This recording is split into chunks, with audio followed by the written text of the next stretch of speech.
Pokemon's Diamond and Pearl generation may have started off uneven with fans, but performed okay and has garnered a deserved following. The films revolving around the series, though, were just as spotty in their quality of storytelling. At least the last film for this particular generation sort of put itself back in place.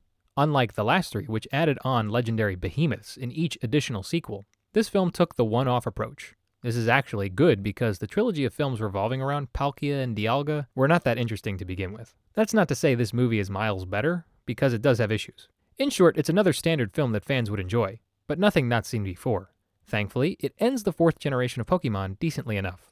Directed and written by the duo everyone should be expecting by now, Mr. Yuyama and Sonoda made a slightly better entry this time. Ash and company continue to mosey on to their next destination when they encounter a new Pokemon by the name of Zorua, voiced by Eileen Stevens.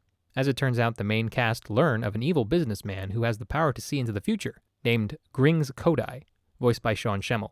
It's this power that he uses in order to make gains solely for himself by secretly using Zorua's protector, Zoroark, to deceive the public.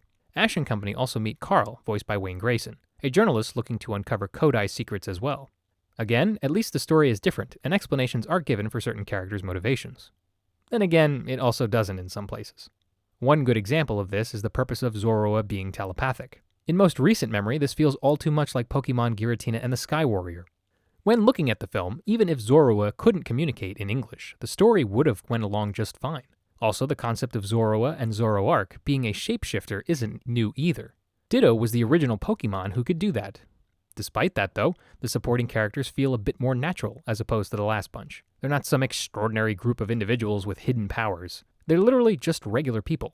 What's also gratifying to see is the acknowledgement of previous Pokemon that have appeared throughout the series that take on the role of supporting characters too. Also, don't forget that Pikachu and Piplup have come a long way in partnership chemistry. Acting from the recurring voice cast, and other members were fine. As usual, the Team Rocket characters continued to run parallel to the events that take place. Even for Zorua, who is not the most necessary of characters, is voiced well by Eileen Stevens, for her first time joining the franchise. Erica Schroeder, who first played a role in Pokemon Lucario and the Mystery of Mew, is fine as the assistant to the main antagonist.